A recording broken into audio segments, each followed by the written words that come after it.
တရားနာသူတွေဘက်ကစိတ်ထားဖြူစင်အောင်ဘယ်လိုနာရမလဲလို့ဆိုတရားနာတဲ့ပုဂ္ဂိုလ်တွေဘက်ကလည်းလိုအပ်တယ်တဲ့မိမိမှာအကျိုးရှိအောင်နာတတ်တဲ့ပုဂ္ဂိုလ်မျိုးဖြစ်အောင်အဲ့ဒီအကျိုးရှိအောင်နာတတ်ဖို့ကြတော့ဘာလဲလို့ဆိုတရားစကားနဲ့ပတ်သက်ပြီးတော့တရားစကားအပေါ်မှာရှုတ်ချတာမျိုးမလုပ်ရဘူးတဲ့အပြစ်ရှာရှုတ်ချတာမျိုးမလုပ်ရဘူးတဲ့နောက်တစ်ခုကတရားဟောပြောတဲ့ဓမ္မဂတိကပုဂ္ဂိုလ်ကိုလည်းရှုတ်ချတာမျိုးမလုပ်ရဘူး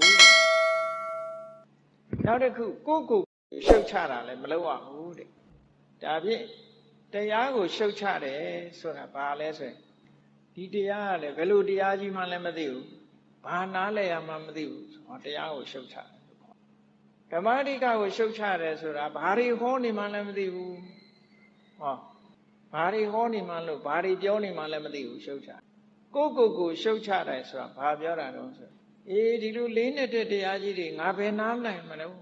ငါဘယ်လိုလုပ်နားလဲနိုင်မလို့နားမလဲဘူးကိုယ်မတန်ဘူးလို့ဒီလိုကိုယ်အထင်သေးအမြင်သေးမျိုးလည်းမလုပ်ရဘူးလို့ဒီလိုအဲ့ဒါတရားနာတဲ့ပုဂ္ဂိုလ်ဘက်ကဒီစိတ်ထားတွေမရှိရဘူးလို့ပြောတာ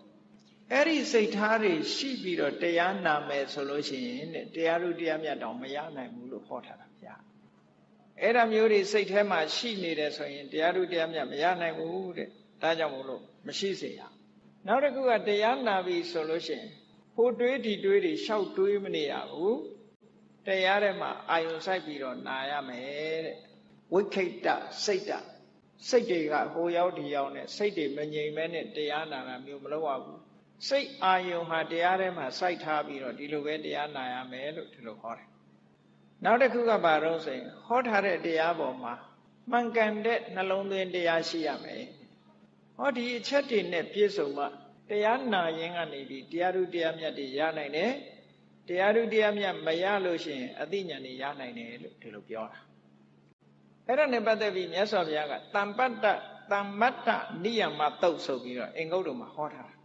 ဒါကတရားနာသူတွေမှတ်သားဖို့အချက်တွေပေါ့စကားကိုမရှုတ်ချရဘူး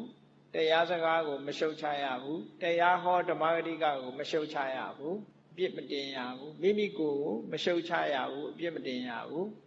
စိတ်ပြန့်လွင့်ပြီးတော့မနေရဘူးစိတ်တည်တည်ငြိမ်ငြိမ်နဲ့တရားနာရမယ်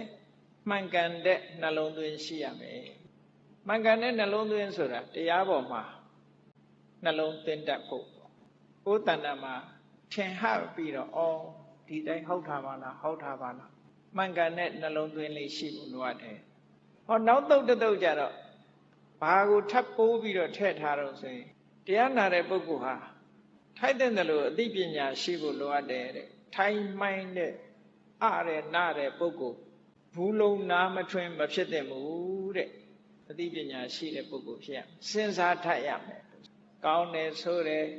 အကြောင်းအကျိုးညီညွတ်တယ်မညီညွတ်ဘူးဆိုတဲ့စဉ်းစားတဲ့အသိဉာဏ်မျိုးရှိရမယ်လို့ဒီလိုဆိုနောက်တစ်ခုအရေးကြီးတာဘာလို့ဆိုကိုမသိတာကိုသိအောင်မဆောင်ရဘူးတဲ့မသိရင်မသိဘူးပဲ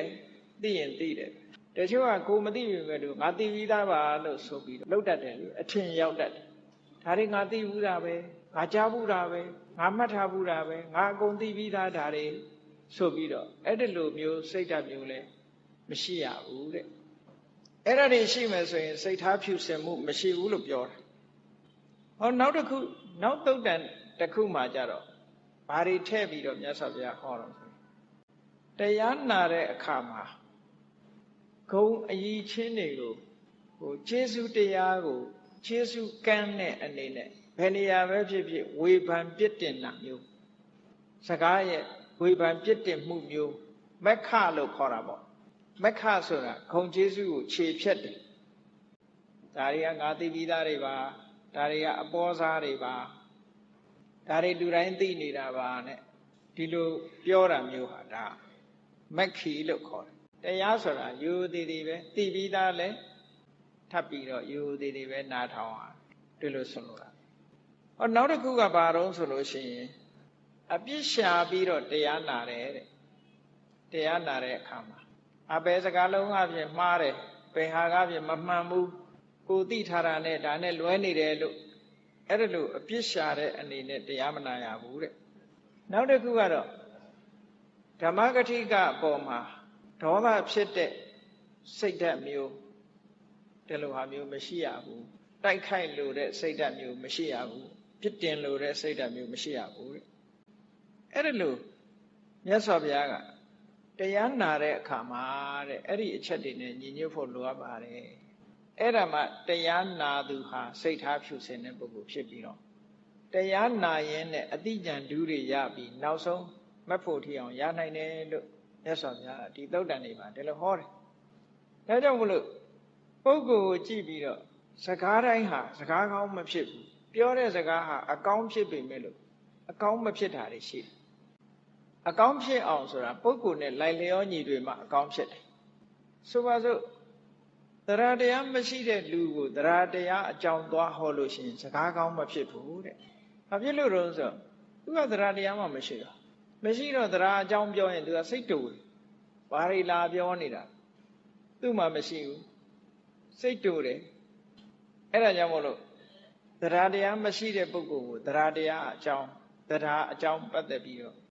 ဟောရင်စကားကောင်းမဖြစ်ဘူးရှိတဲ့ပုဂ္ဂိုလ်ကြမှာစကားကောင်းဖြစ်တယ်ထို့တူပဲသီလမရှိတဲ့ပုဂ္ဂိုလ်သွားပြီးတော့သီလအကြောင်းသွားပြောရင်စိတ်တူတယ်နော်သီလအကြောင်းသွားပြောရင်စကားကောင်းမဖြစ်ဘူးအောင်မြင်တဲ့စကားလုံးမဖြစ်ဘူးသီလရှိတဲ့ပုဂ္ဂိုလ်ကမှသီလအကြောင်းစကားပြောရမယ်ဒါမှစကားကောင်းဖြစ်တယ်ဟောနောက်တစ်ခုကတော့ဘဟုတုတလိုက်စားတဲ့ပုဂ္ဂိုလ်ကြမှာသုတနဲ့ပတ်သက်တဲ့စကားမျိုးဟာစကားကောင်းဖြစ်တယ်ဘဟုတုတနဲတဲ့ပုဂ္ဂိုလ်သွားပြောလို့ရှိရင်သုတကိုမလိုလားတဲ့ပုဂ္ဂိုလ်သွားပြောလို့ရှိရင်အဲ့ဒီပုဂ္ဂိုလ်ကစိတ်တူတယ်ဒေါသထွက်တယ်စကားကောင်းမဖြစ်ဘူးတဲ့ပညာရှိတဲ့ပုဂ္ဂိုလ်မှာပညာနဲ့ပတ်သက်တဲ့စကားမျိုးပြောလို့ရတယ်စကားကောင်းဖြစ်တယ်ပညာမရှိတဲ့ပုဂ္ဂိုလ်သွားပြီးတော့ပညာအကြောင်းသွားပြောရင်စိတ်ဆိုးတယ်တဲ့စကားကောင်းဖြစ်မလာဘူးမအောင်မြင်ဘူးလို့ဒီလိုပြောတာအဲ့တော့ပုဂ္ဂိုလ်ကလည်းပဲသရမဲ့တဲ့ပုဂ္ဂိုလ်ရှိတယ်နော်သီလမရှိတဲ့ပုဂ္ဂိုလ်ရှိတယ်ဘဟုတုတမရှိတဲ့ပုဂ္ဂိုလ်ရှိတယ်နောက်ပြီးတော့စွန့်ကြဲမှုဆိုတဲ့စာကမရှိတဲ့ပုဂ္ဂိုလ်ရှိတယ်ဒုပညာမဲ့တဲ့ပုဂ္ဂိုလ်ရှိတယ်တဲ့အဲ့ဒါမျိုးတွေကိုသွားပြီးတော့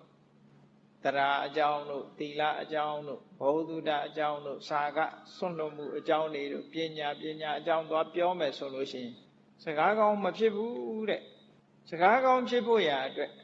တရားတရားရှိတဲ့ပုဂ္ဂိုလ်တရားအကြောင်းဟောကျင့်တဲ့ဝမ်းသာတယ်ငါမှဒါတွေရှိတယ်သီလရှိတဲ့ပုဂ္ဂိုလ်သီလအကြောင်းဟောဝမ်းသာတယ်ကျင့်တတ်တယ်ဘဝတုဒ္ဒရှိတဲ့ပုဂ္ဂိုလ်ဘဝတုဒ္ဒဆိုင်ရာတွေပြောတယ်သဘောကျတယ်စွန့်ကြဲတတ်တဲ့ပုဂ္ဂိုလ်လှူဒန်းတတ်တဲ့ပုဂ္ဂိုလ်စာကအကြောင်းပြောရင်သဘောကျတယ်ကျင့်တတ်တယ်ပညာရှိတဲ့ပုဂ္ဂိုလ်ပညာအကြောင်းပြောရင်သဘောကျတယ်ကျင့်တတ်တယ်စကားကောင်းဖြစ်တယ်ဒါလည်းပဲမြတ်စွာဘုရားကဒုက္ခထာဆိုတဲ့သုတ်တံမှာဟောထားတာရှိပါဒါတွေကအလွန်မှတ်သားစရာကောင်းတယ်